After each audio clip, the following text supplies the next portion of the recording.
Hello everyone. मैं doctor Piyush Mahajan, psychiatrist from Amritsar. मैं आज आपके साथ सुसाइड पे चर्चा करने के लिए ये सेशन कर रहा हूँ। और इस सुसाइड अवेयरनेस वीक पे या सुसाइड अवेयरनेस डे पे मेरा यही मोटिव है कि ये वीडियो से मैं आप लोगों में, जनरल पब्लिक में एक सुसाइड अवेयरनेस क्रिएट करूं। So kindly use this video for your information and इसको आगे भी शेयर करें ताकि सब लोगों को इससे कोई ना कोई बेनिफिट हो सके। तो दोस्तों, सबसे पहले तो मैं आपको ये बताना चाहूँगा कि what is suicide. Simple language में माने तो सुसाइड का मतलब होता है सेल्फ किलिंग, अपने आप की खुद जान ले लेनी या सेल्फ मर्डर। इंग्लिश में बोलूँ तो a person initiates some kind of action so as to end his life and there is always an underlying reason for this। तो जब भी कोई इंसान अपनी ज़िंदगी लेने के लिए कोई ऐसा कदम उठाए और उसे ये पता है कि ऐसा कदम उठाने से ये कंक्लूजन होगा, उसकी डेथ हो जाएगी, और इन सब का कोई ना कोई उसके दिमाग में रीज़न या कोई अंडरलाइन काफ़ी कोई पुरानी या नई प्रॉब्लम चल रही है, तो वो हो तो हम इसे सारे प्रोसेस को सुसाइड बोलेंगे। अब कई बार एक टर्म यूज़ होता है पैरासुसाइड या पैरासुसाइडल बिहेवियर। इसे हम पैरासुसाइडल बिहेवियर या डेलिबरेट सेल्फ हार्म या सेल्फ हार्म भी बोल सकते हैं। ये लगभग सुनने में सुसाइड जैसा लगता है, पर सुसाइड से ये काफ़ी अलग है। तो अभी मैं जो आपको एक्सप्लेन कर रहा हूँ वो पैरासुसाइड बिहेवियर के बारे में एक्सप्लेन कर रहा हूँ। पैरासुसाइडल बिहेवियर का मतलब है कि पेशेंट्स अपने आप को कुछ ऐसा हार्म करते हैं, पर उसमें मरने का जो एक कॉन्शियस प्रोसेस था कि या थॉट था वो उसके साथ जुड़ा नहीं होता। मतलब जो भी इंसान पैरासुसाइडल बिहेवियर करेगा वो कभी भी मरना नहीं चाहेगा। उसके कुछ ना कुछ अंडरलाइन कारण होते हैं जिसके कारण वो ऐसा कोई स्टेप लेता है। तो पैरासुसाइडल बिहेवियर में होता क्या है और वो कौन कौन से स्टेप्स लेता है। मोस्ट कॉमनली हम देखते हैं कि पेशेंट्स आते हैं और उनके रिस्ट पे कट्स के साथ आते हैं, और कट्स मल्टीपल होंगे। कभी एक कलाई पे होगा, एक रिस्ट पे होगा, कभी दूसरे हाथ की कलाई पे होगा, और अटेंडेंट्स आके कंप्लेन करेंगे कि मोस्टली ये ऐसा कोई भी घर पे कोई प्रॉब्लम होती है, कोई कॉन्फ्लिक्ट होता है, ये तभी ऐसा करता है और हमें उस टाइम वार्निंग भी देता है या देती है कि मैं अपने आप को ख़त्म कर लूँगी। तो इस पैरासुसाइडल बिहेवियर को या इस बिहेवियर को हम पैरासुसाइडल बिहेवियर बोलते हैं। इसके रीज़न्स क्या होते हैं? मोस्टली पैरासुसाइडल बिहेवियर के रीज़न्स जो हैं एक्सटर्नल इन्वायरमेंट पे बेस्ड होते हैं। एक्सटर्नल इन्वायरमेंट का मतलब कि जैसे कोई फैमिली में कोई डिस्प्यूट चल रहा है, इंटरपर्सनल, कोई हस्बैंड वाइफ हो सकता है, हस्बैंड वाइफ हो, उनमें आपस में कॉन्फ्लिक्ट चल रहा हो और वाइफ ने कुछ ऐसा बिहेवियर किया, तो मोस्टली उसका रीज़न यही होता है कि वो उस कॉन्फ्लिक्ट से परेशान होके उस कॉन्फ्लिक्ट से अपना ध्यान या फैमिली मेम्बर्स का ध्यान हटाने के लिए ऐसा एक बिहेवियर करेगी जो देखने में सीरियस लगेगा, या जैसे रिस्ट काटना एक सीरियस इशू होगा, पर वो उसको उस हद तक ही करती है कि उसकी जान ना जाए, या करता है कि उसकी जान ना जाए। तो मोस्टली ये कट्स इसलिए सुपरफिशियल होते हैं। दूसरा, कई लोग ऐसे कट्स या ऐसा पैरासुसाइडल बिहेवियर तब करते हैं जब उनको कोई क्रोनिक सफरिंग हो, या वो क्रोनिक कोई मूड डिसऑर्डर या क्रोनिक सैडनेस से सफ़र कर रहे होते हैं, और ऐसा करने पे, कोई अपने आप को पेन देने पे, अपने आप को कोई शार्प चीज़ से सुपरफिशियली इंजर करने से वो कई बार रिलैक्स महसूस करते हैं। दे फील प्लेजर, एंड वो प्लेजर उनको जो सफरिंग है उससे थोड़ा सा बाहर निकालती है। तो ये भी एक इसका रीज़न होता है। और मोस्टली इनका अंडरलाइंग जो दोनों चीज़ों का प्रोसेस है कि दोनों इंटरपर्सनल, चाहे वो कॉन्फ्लिक्ट के कारण किसी ने पैरासुसाइडल बिहेवियर किया हो या फिर कोई सफरिंग से रिलीफ पाने के लिए किया हो, इनका अंडरलाइंग प्रोसेस मोस्टली यही होता है कि कोई भी जो कॉन्फ्लिक्ट है उससे ध्यान वो अपना और अपनी फैमिली का हटाना चाहता है। इसमें एक और ख़ास बात इम्पॉर्टेंट है कि मोस्टली अटेंडेंस कहते हैं कि ये, अगर हम उनको बोलें कि इसने ऐसा किया है, ये अपना ध्यान हटाने के लिए कर रही है, तो पेशेंट्स के अटेंडेंट ये सोचने शुरू होते हैं ये तो फिर नोइंगली कर रहा है, इसको हम डांटना चाहिए, इसको मारना चाहिए, इसको हम कैसे रोकें, इसको तो डॉक्टर साहब गुस्से से ही बोलना पड़ेगा। ऐसा नहीं है।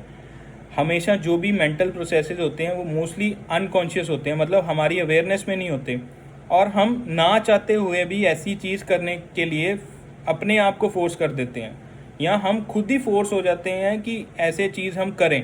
तो इसलिए हम जो चीज़ कॉन्शियसली नहीं करते उसके लिए किसी को अगर हम डांटेंगे तो वो चीज़ कम नहीं होगी बल्कि और बढ़ेगी। तो इसलिए कभी भी ऐसा कोई बिहेवियर नोटिस होता है तो first and the foremost thing यही है कि उससे इस चीज़ के बारे में बात करें और उसे जल्द ही मेंटल हेल्थ प्रोफेशनल साइकेट्रिस्ट के पास आप लेके जाएं ताकि उसका आगे इवैल्यूएशन हो पाए कि उसका क्या रीज़न है।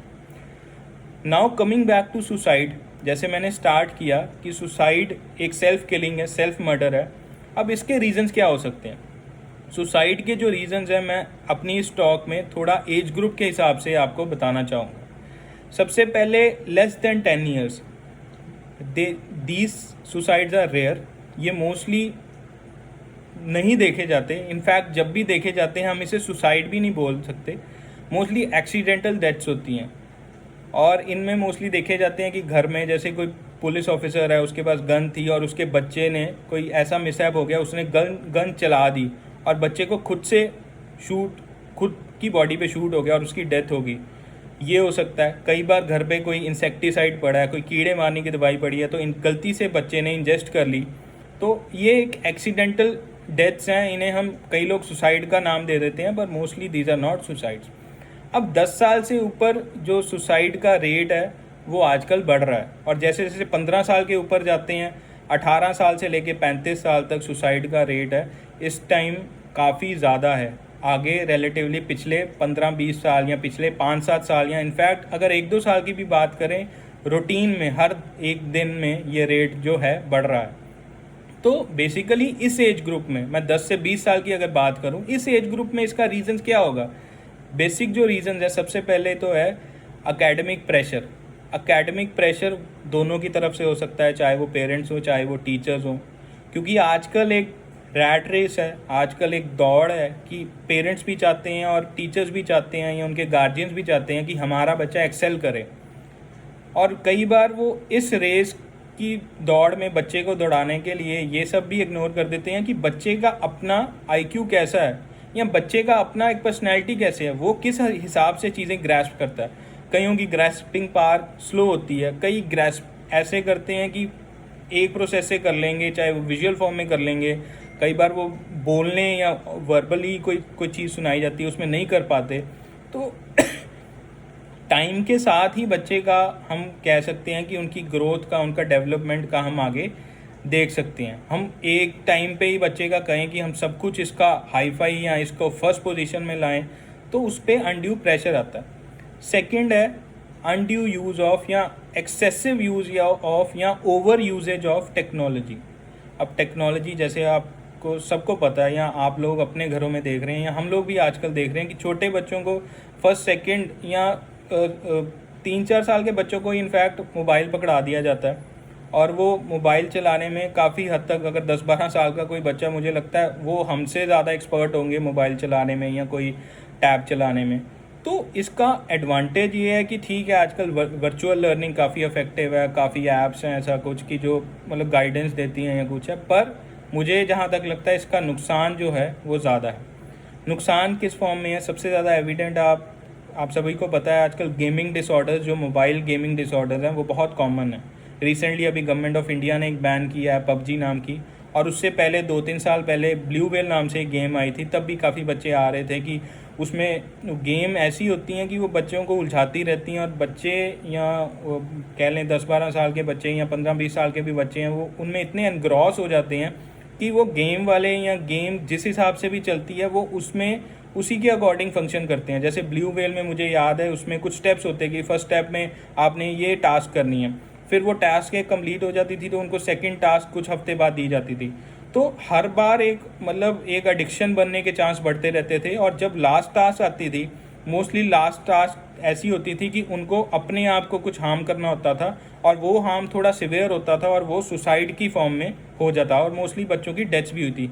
इसी तरह पबजी जो एक एडिक्शन बनी है, पबजी का भी एडिक्शन क्रिएट करने में बहुत बड़ा रोल रहा है। बच्चे सारा कुछ छोड़ छाड़ के अपनी पढ़ाई, अपनी फैमिली, अपनी बाहर रियल प्लेइंग छोड़ के, अपना रियल मतलब दोस्तों के साथ को छोड़ के इसमें एंग्रॉस हो रहे थे कि मोस्टली काफ़ी बच्चे आए हैं, कई डिप्रेसिव हो गए जब पेरेंट्स ने बोला आपको मोबाइल नहीं देंगे हम, आप सारा दिन 12-12 घंटे आप यूज़ कर रहे हो।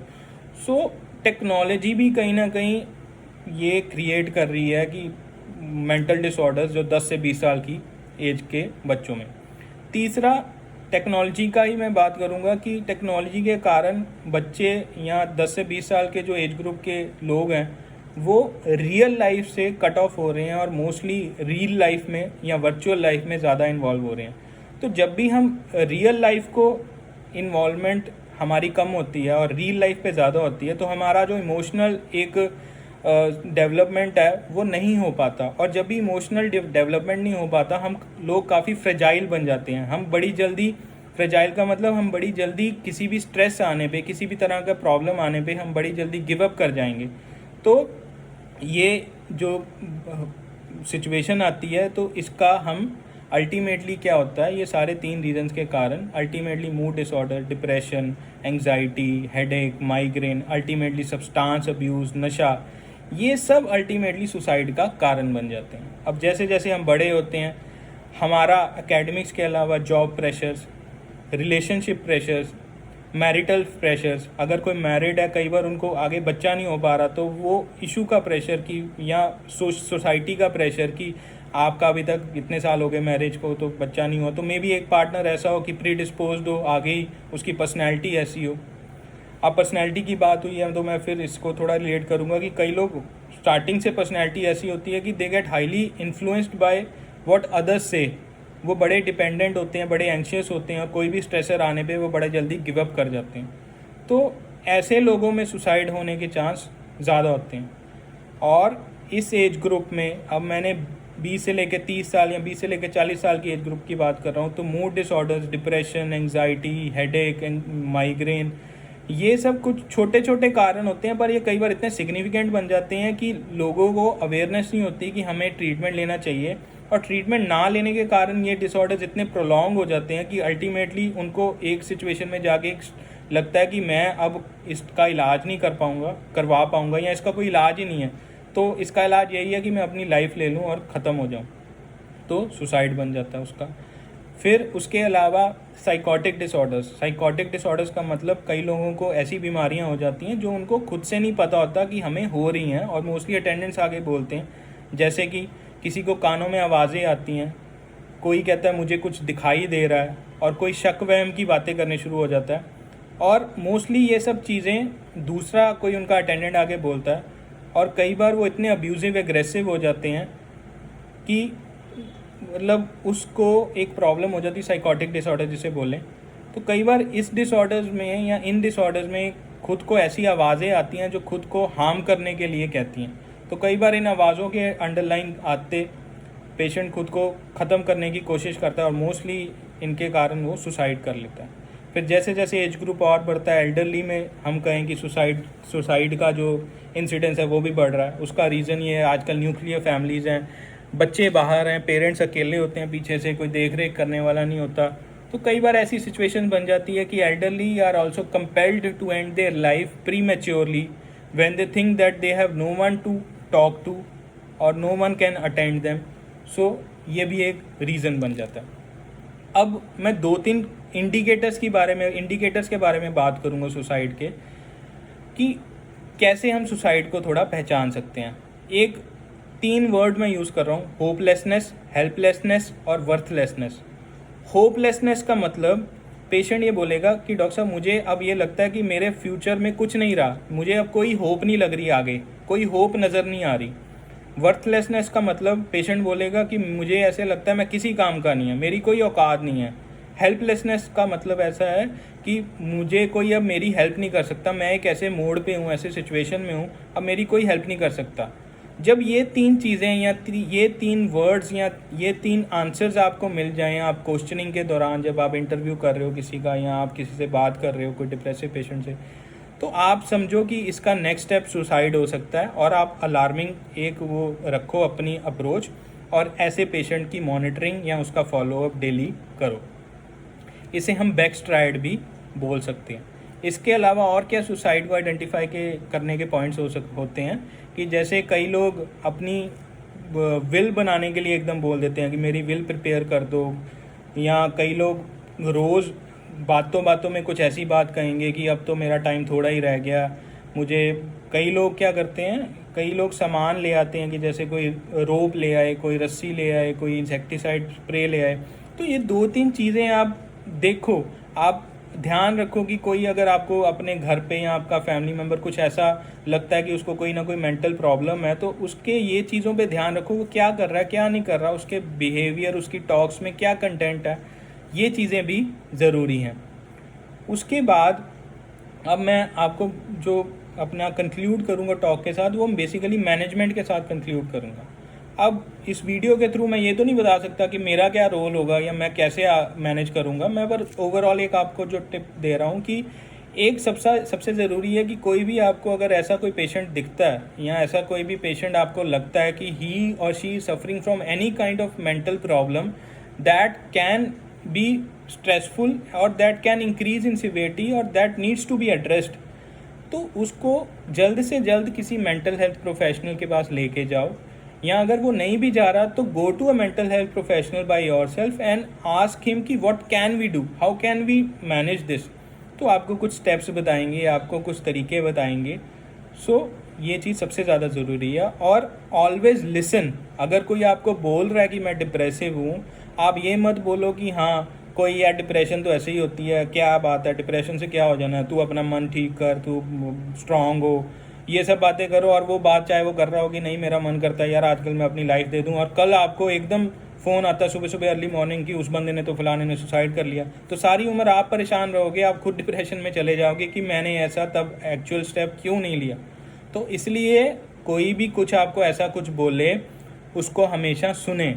Always listen and listen, have listening ears, always lend your ears, always if you lend your ears to hear something, आप उसकी हेल्प ही कर रहे हो, एक तरह का एम्पथाइज कर रहे हो। और इसी टॉक को मैं एंड करते हुए ये बोलूँगा कि शिव कुमार बटालवी हमारे एक बहुत रिनाउंड पोएट थे, उन्होंने अपनी एक डेथ से पहले अपनी लास्ट एक इंटरव्यू में बोला था कि life is a slow suicide. मतलब हम रूटीन में हम सभी कहीं ना कहीं रोज़ किसी ना किसी तरह से छोटे सुसाइड करते रहते हैं। वो सुसाइड मतलब अपनी कई डिज़ायर्स को दबाते हैं, अपने आप को मतलब किसी ना किसी तरह से हम परेशान करते हैं। पर हमें इन सब से उभरना है, हमें इन सब से उभर के आगे बढ़ना है, और आगे बढ़ते हुए हमने दूसरों का भी हाथ पकड़ना है, दूसरों को भी संभालना है, ताकि हम अपने देश को, अपने वर्ल्ड को, अपने एनवायरनमेंट को फ्रेंडली बना सकें, और सुसाइड का जो एक इंक्रीजिंग ट्रेंड चल रहा है उसको जल्द से जल्द कम करते हुए उसे ख़त्म कर सकें। Thank you so much, please spread this.